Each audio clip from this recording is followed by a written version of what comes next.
Hi, I'm Danny Abe, executive producer at 343. And this year at E3, we're really excited to announce Halo Anniversary to the world. We wanted to give an example of campaign, so we used Silent Cartographer to really highlight some of the exciting features we're developing for the game. And now we want to share this with the rest of the world. So this is really your chance to get a behind-the-scenes peek at what we're doing with Halo Anniversary. Hope you enjoy. Okay, so let's dive right in and take a look at Silent Cartographer. This is exactly the same demonstration we gave to the press at E3.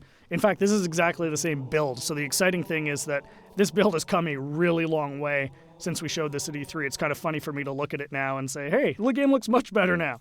So the first thing you're going to see immediately on the fly-in is the graphical upgrade. I mean, the game looks fantastic. We spent a lot of time really lovingly bringing this into the current generation and, working very hard to make sure that this looks like a current generation title, something everyone can look at and just say, wow, this game looks fantastic. But the big test is really, how does it feel? So let's take a look. So we're going to charge the beach here. First thing you're going to get a taste of when you pick up this game and start playing is that this plays exactly like the original. That was a core development principle for us, is this game needed to play exactly the way it did 10 years ago. I mean, this is the game that launched a generation of shooters, so we had to make sure that that feeling was identical to that experience that everybody remembered 10 years ago, because this is really a gift to the fans. This is a way to relive the experience of playing Halo 1 for the first time, so we really wanted to make sure it was identical. And the way we did that was actually a fun technical trick. We're actually running portions of two engines at the same time. So the underlying code, the code controlling how the game feels, how the AI reacts, all of that stuff, is a lot of it's the original Halo 1 code, and that was really the best way for us to ensure that the game played exactly the same as it did 10 years ago.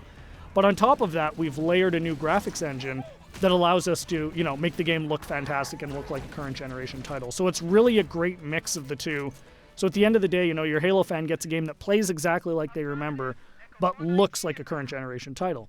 We get some other benefits from this as well. As I said earlier, and I say this all the time, the primary goal for this game is to make sure Halo fans can relive the experience of what it was like to play 10 years ago. And one of the big tools we have in our box to do that is classic mode. So what's classic mode? At the touch of a button, you can swap back and see how the game looked 10 years ago. So here it is. This is, Halo 1 10 years ago.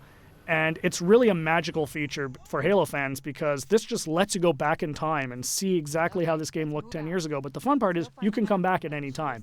So classic mode gives you the ability to go back and forth whenever you want at the campaign. So one of the things that's fun to do is get out to a spot like this that, just looks beautiful. You've got the water, the sun reflecting over it, the Halo ring in the background, and say, hey, what did this look like 10 years ago?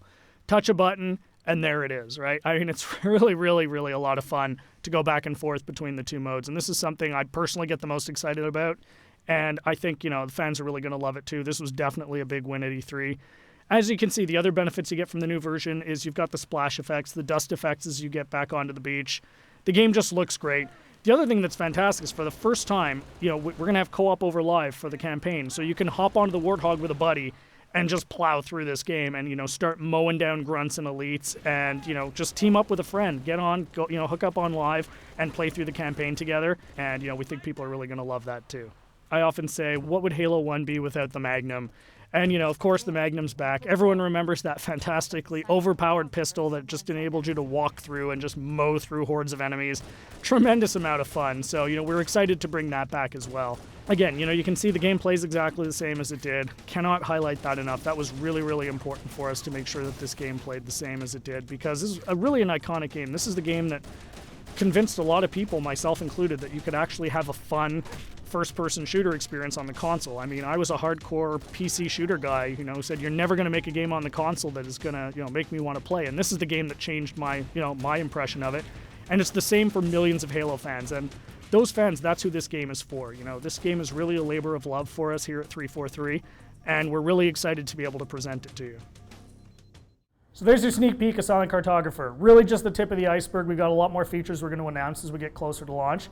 Come to Halo Fest at the end of August and see the whole game in action. See you then.